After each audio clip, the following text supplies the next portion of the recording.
Hello friends, NEET PG 2024 में आपका स्वागत है। नीट पीजी 2024 का जो रजिस्ट्रेशन है एंड एप्लीकेशन प्रोसेस है वो शुरू हो चुका है। मैं सभी डॉक्टर्स को यही कहूँगा कि उसे इन टाइम आप कंप्लीट करना चाहिए। जो आज का जो टॉपिक है नीट पीजी 2024 में जो एक्सपेक्टेड कट ऑफ क्या होगी, जैसे कि हर एक डॉक्टर का एक ड्रीम होता है कि मैं इस ब्रांच में अपनी जो पोस्ट ग्रेजुएशन है मैं एक अच्छी कॉलेज से करूं। उसके लिए आपको क्या रैंक चाहिए, ऑल इंडिया रैंक चाहिए जनरल कैटेगरी में, कि आपको जो अपनी मनपसंद ब्रांच एक मनपसंद कॉलेज में मिल पाए। क्योंकि हमने देखा है कि 50% के करीब हमारी जो कंट्री में रिजर्वेशन है उसके बाद जो हम देखें काफ़ी ज़्यादा जो ब्रांचेस हैं उसमें जो मैथ्स है अप्स एंड डाउन्स होती रहती है। पहले हम डिस्कस करेंगे क्या हमारे पास जैसे नीट पीजी में clinical and non clinical including DNB seats जो 24 के लिए है। टोटल नीट पीजी की सीट्स है वो है 72,024। जो रिसेंट डेटा है उसमें जो 72,000 सीट्स है, उसमें जो गवर्नमेंट सीट्स हैं वो 33,416 है। अगर हम देखें जो गवर्नमेंट सीट्स हैं इसमें रिजर्वेशन है 50% की, उसके अलावा ईडब्ल्यूएस कोटा भी है। जो 15,000 के करीब जो गवर्नमेंट सीट्स पर जाती है उसमें फिर नॉन क्लिनिकल ब्रांचेस भी है, डीएनवी सीट्स भी है।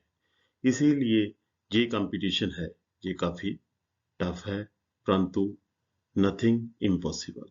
कोई भी चीज मुश्किल नहीं होती। अगर आप मन से तैयारी करेंगे तो आपको एक अच्छी ब्रांच में एक अच्छे कॉलेज में सीट जो मनपसंद आपका ड्रीम है, आपकी एक डिजायर है, वो आपको जरूर मिल पाएगी। जैसे कि मैंने जो लास्ट ईयर 23 की जो मैथ्स थी उसके जो बेसिस पर ये एक चार्ट ड्रा किया है कि किस ब्रांच में आप अगर जाना चाहते हैं general category open all India open quota में, तो आपको क्या रैंक चाहिए। अगर आप रेडियो और डर्मा चाहते हैं तो आपका रैंक विद इन 4 to 5,000 होना चाहिए, all India rank general category.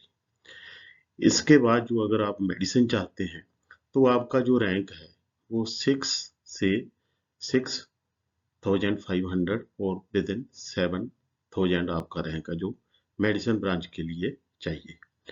अगर आप पीड्स चाहते हैं तो आपका जो रैंक है विद इन 10 to 11,000 होना चाहिए। गैनी अगर चाहते हैं तो आपका जो रैंक है विद इन 13,000 होना चाहिए। अगर आप पल्मनरी की ब्रांच चाहते हैं तो फिर भी आपका रैंक है जो 12 to 13,000 होना चाहिए। जो सर्जरी है, जो सर्जरी में इंटरेस्ट रखते हैं उनका जो सर्जरी की मैट है वो 17,000 के अंदर आपकी जो मैट है तो आपको गवर्नमेंट सीट मिल पाएगी। उसी तरह जो ऑर्थो है वो आपको 15,000 में मिल पाएगी। जो ऑक्टा है वो 25,000 के करीब आपको विद इन 25,000 मिल पाएगी। जो ईएनटी की ब्रांच है वो 26 से 27,000 में ऑल इंडिया कोटा जनरल में आपको मिलने की गवर्नमेंट सीट मिलने की जो काफी ज्यादा इच्छा मतलब कि चांस है। साइकेट्री में आप अगर जाना चाहते हैं, क्योंकि साइकेट्री को भी इस टाइम काफी ज्यादा लोग चाहने लगे हैं, इसमें पेशेंट रेशो भी बढ़ने लगा है। इसमें जो जो आपका रैंक है वो 22 से 23,000 होना चाहिए।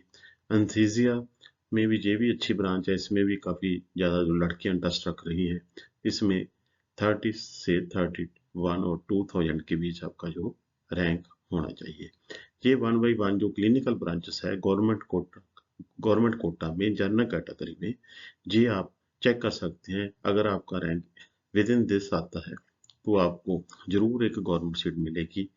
परंतु जो भी सीट अगर आपका रैंक बिल्कुल एंड पर होगा, जो मैंने डाला है, जैसे 13,000 बोला है, तो फर्स्ट और सेकंड काउंसलिंग में चांसेस कम है, थर्ड और इसके बाद ही मिल पाएगी। नेक्स्ट जो, अगर आप बहुत अच्छा कॉलेज चाहते हैं तो जैसे मैंने लिखा है कि 4,000 से 5,000, तो आपका जो रैंक है विद इन 1 to 2,000 होना चाहिए। नेक्स्ट जो हमारे पास है, जैसे जो चार्ट है, branch and category wise all India quota MD MS government final cut off NEET PG 23।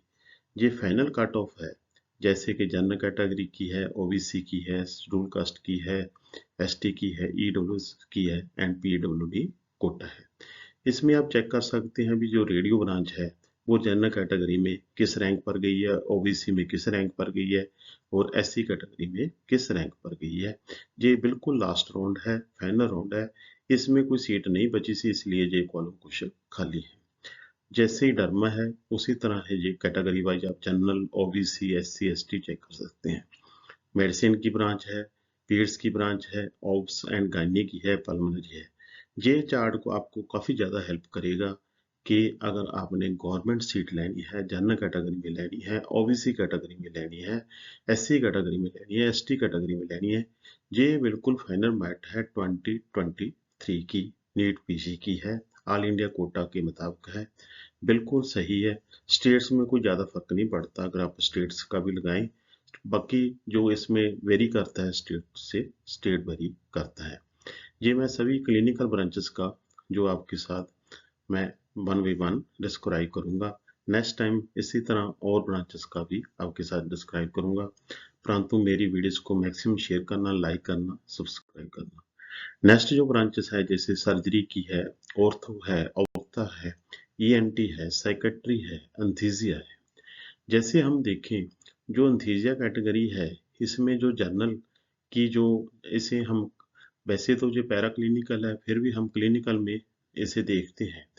अगर एंथीजिया ब्रांच में देखें तो भी जहाँ ये मेरिट है 31,138 गई है। OBC कैटेगरी में यही जो 34,138 में ही है। एक मैंने देखा है जो OBC में जाता है वो ही मोस्टली EWS में नज़दीक से जाता है।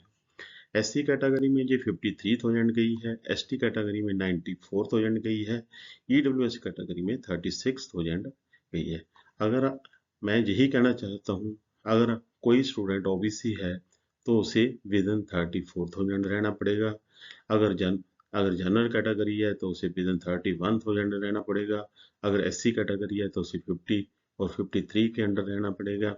ST कैटेगरी है तो 94,000 के करीब जाना पड़ेगा। EWS है तो 36 और 35 के अंदर रहना पड़ेगा अगर एक आप क्लिनिकल ब्रांच गवर्नमेंट सीट चाहते हैं तो इसके लिए। उसके बाद जो DNB है उसमें हम 10% हम अप मेरिट कह सकते हैं कि DNB ब्रांच में जाएगी। इसी तरह आप मेरे चैनल से जुड़े रहना, मैं आपके साथ ऐसे ही 1 by 1 चीज़ें शेयर करता रहूँ। मेरी वीडियोस को मैक्सिमम शेयर करना, लाइक करना, सब्सक्राइब करना दोस्तों। बस जो अब समय चल रहा है रजिस्ट्रेशन का है, उसके बाद जो एप्लीकेशन प्रोसेस है, सभी कुछ मैंने जो वहाँ पर जो मैं यूजर मैनुअल भी है, आप जो उसका इंफॉर्मेशन बुलेटिन है अच्छी तरह रीड कीजिए, उसमें सभी जो चीज़ें उन्हें डाली है, वहाँ पर आपको कोई प्रॉब्लम नहीं आएगी। हेल्प डेस्क भी है, वहाँ पर कॉल कर सकते हैं। फिर भी कोई हेल्प की ज़रूरत हो तो आप मुझे कॉल कर सकते हैं, मैसेज कर सकते हैं। मैं आपका सभी का जो प्रॉपर टाइम पर रिप्लाई दूंगा। मेरी वीडियोस को मैक्सिमम शेयर एंड सब्सक्राइब करते रहना। थैंक यू दोस्तों।